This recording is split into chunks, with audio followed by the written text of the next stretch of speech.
بسم اللہ الرحمن الرحیم۔ دعائے حضرت امام زین العابدین علیہ السلام برائے استقبال ماہ رمضان۔ بسم اللہ الرحمن الرحیم۔ تمام تعریف اس اللہ کے لیے ہے جس نے اپنی حمد و سپاس کی طرف ہماری رہنمائی کی اور ہمیں حمد گزاروں میں قرار دیا تاکہ ہم اس کے احسانات پر شکر کرنے والوں میں شامل ہوں اور وہ ہمیں اس شکر کے بدلے میں نیکوکاروں کا اجر دے۔ اس اللہ تعالیٰ کے لیے حمد و ستائش ہے جس نے ہمیں اپنا دین عطا کیا اور اپنی ملت میں سے قرار دے کر امتیاز بخشا اور اپنے لطف و احسان کی راہوں پر چلایا تاکہ ہم اس کے فضل و کرم سے ان راستوں پر چل کر اس کی خوشنودی تک پہنچیں، ایسی ہم جسے وہ قبول فرمائے اور جس کی وجہ سے وہ ہم سے راضی ہو جائے۔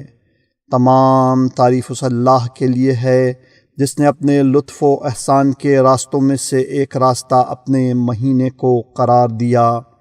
یعنی رمضان کا مہینہ، صیام کا مہینہ، اسلام کا مہینہ، پاکیزگی کا مہینہ،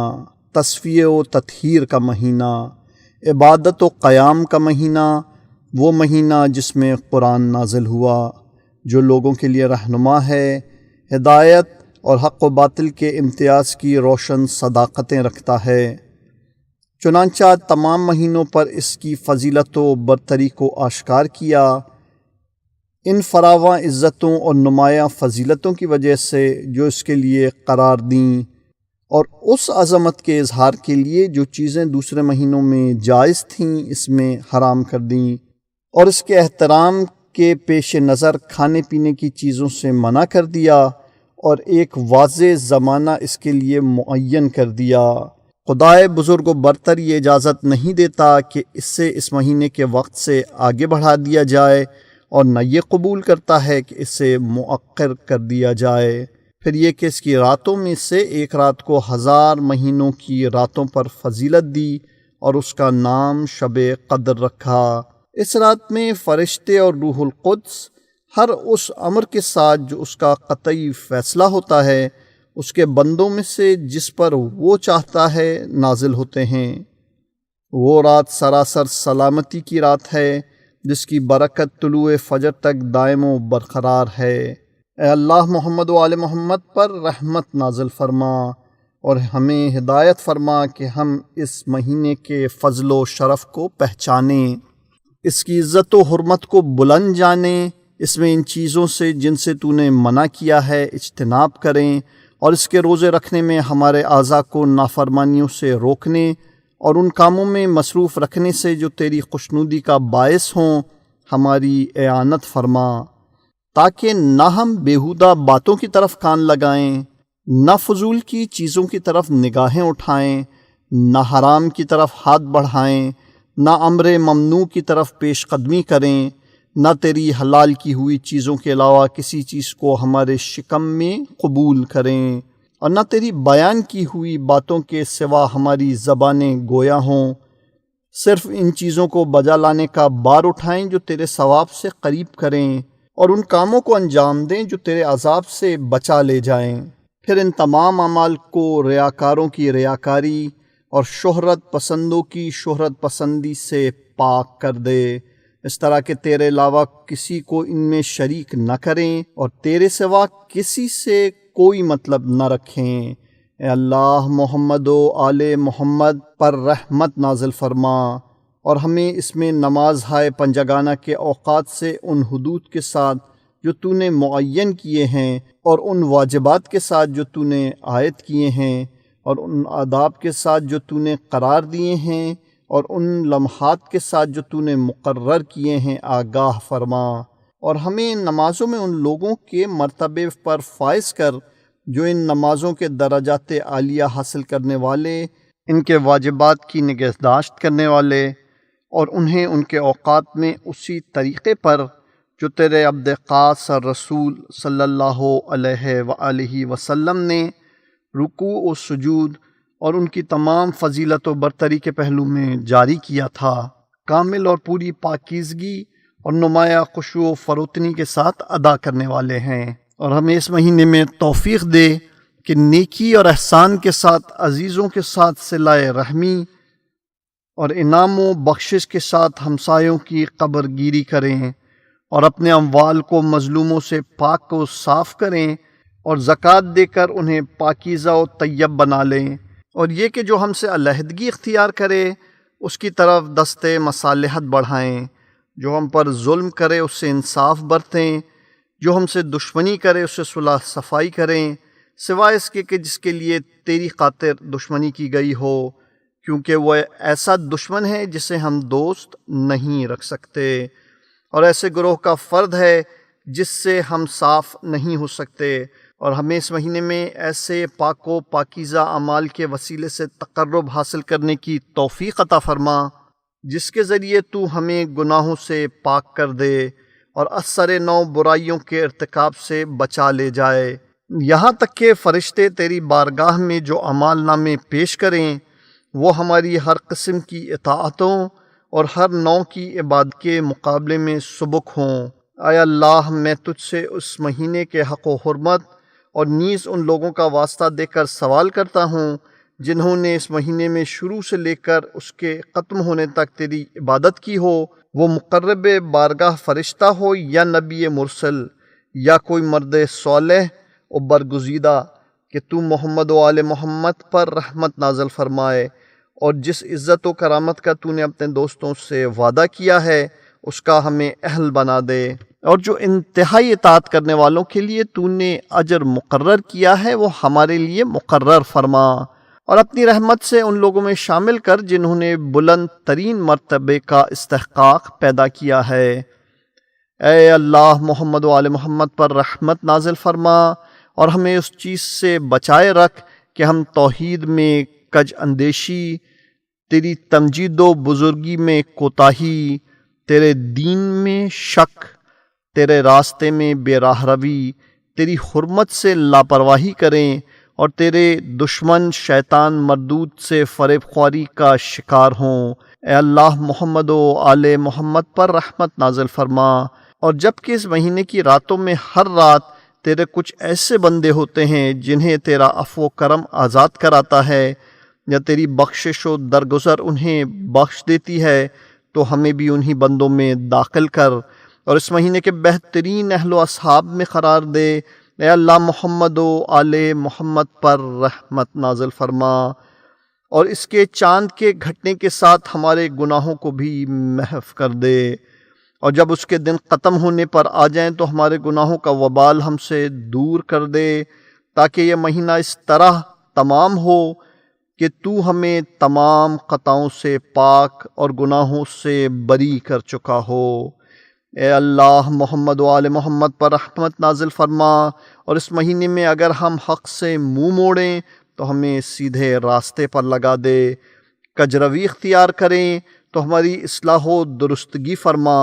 اور اگر تیرا دشمن شیطان ہمارے گرد احاطہ کرے تو اس کے پنجے سے چھڑا لے۔ بار الہ، اس مہینے کا دامن ہماری عبادتوں سے جو تیرے لیے بجا لائی گئی ہوں بھر دے، اور اس کے لمحات کو ہماری اطاعتوں سے سجا دے، اور اس کے دنوں میں روزہ رکھنے اور اس کی راتوں میں نمازیں پڑھنے، تیرے حضور گڑ گڑانے، تیرے سامنے عجز و الحاح کرنے، اور تیرے روبرو ذلت و خواری کا مظاہرہ کرنے، اور ان سب میں ہماری مدد فرما، تاکہ اس کے دن ہمارے خلاف غفلت کی اور اس کی راتیں کوتاہی اور تقصیر کی گواہی نہ دیں۔ اے اللہ، تمام مہینوں اور دنوں میں جب تک تو ہمیں زندہ رکھے ایسا ہی قرار دے، اور ہمیں ان بندوں میں شامل فرما جو فردوس بری کی زندگی کے ہمیشہ ہمیشہ کے لیے وارث ہوں گے، اور وہ کہ جو کچھ بھی وہ خدا کی راہ میں دے سکتے ہیں دیتے ہیں، پھر بھی ان کے دلوں کو یہ کھٹکا لگا رہتا ہے کہ انہیں اپنے پروردگار کی طرف پلٹ کر جانا ہے، اور ان لوگوں میں سے جو نیکیوں میں جلدی کرتے ہیں، اور وہی تو وہ لوگ ہیں جو بھلائیوں میں آگے نکل جانے والے ہیں۔ اے اللہ، محمد مصطفیٰ صلی اللہ علیہ وآلہ وسلم اور ان کی آل پر ہر گھڑی اور ہر حال میں اس قدر رحمت فرما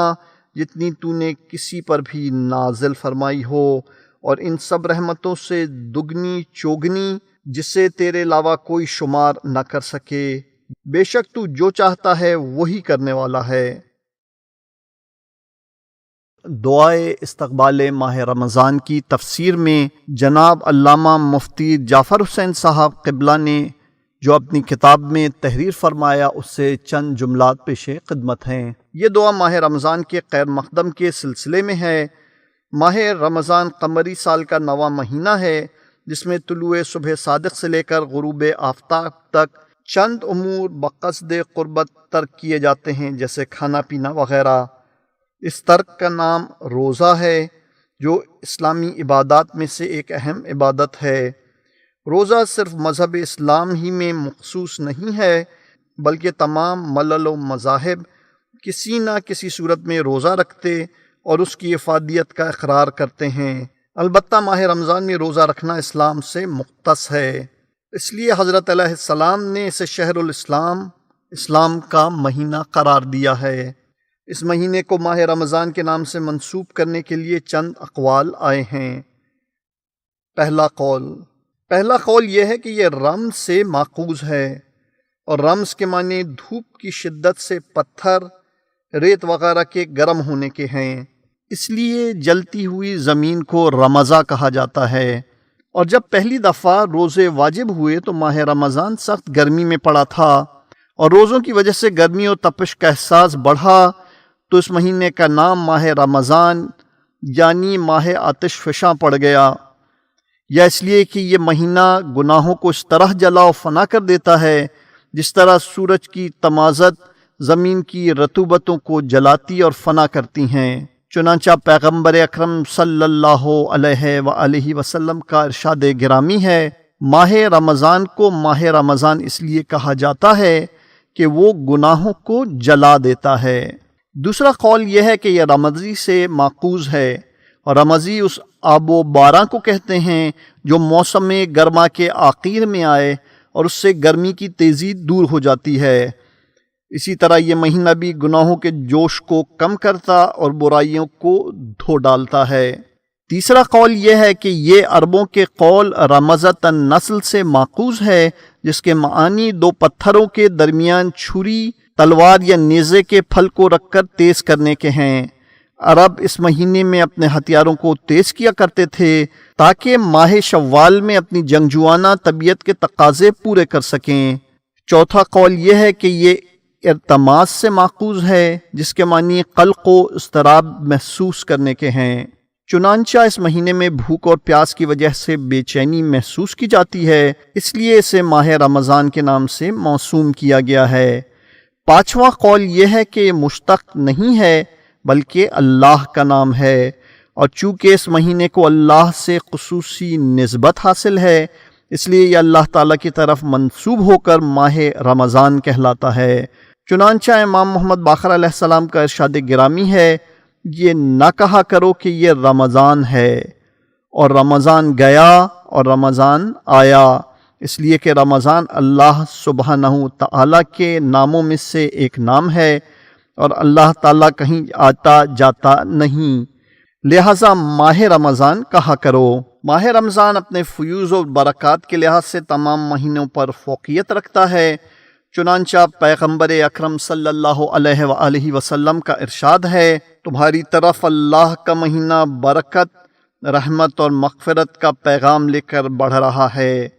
یہ وہ مہینہ ہے جو اللہ کے نزدیک تمام مہینوں سے افضل ہے، اس کے دن تمام دنوں سے افضل اور اس کی راتیں تمام راتوں سے بہتر ہیں، اس کے لمحات تمام لمحات سے بہتر ہیں۔ امام جعفر صادق علیہ السلام کا ارشاد ہے، جب روزہ رکھو تو تمہارے کان، آنکھ، بال اور کھال تک روزے دار ہو، اور تمہارا روزے کا دن بے روزہ والے دن کے مانند نہ ہونا چاہیے۔ مزید مفتی جعفر حسین صاحب قبلہ تحریر فرماتے ہیں کہ روزے دار وہ لوگ ہیں جو اپنے دل و دماغ کو ہر قسم کے خیالات اور فاسدہ اور تصورات باطلہ سے پاک و پاکیزہ رکھتے ہیں اور ہمتاً اللہ تعالیٰ کے ذکر و فکر میں مستغرق رہتے ہیں۔ یہ مقربین کی جماعت ہے۔ چنانچہ امام زین العابدین علیہ السلام کے متعلق وارد ہوا ہے کہ ماہ رمضان میں آپ کی زبان اقدس سے دعا و تسبیح اور تکبیر و استغفار کے علاوہ کوئی کلمہ سننے میں نہ آتا تھا، یہاں تک کہ تمام ماہ رمضان اس طرح گزر جاتا تھا۔ اللہم صلی علی محمد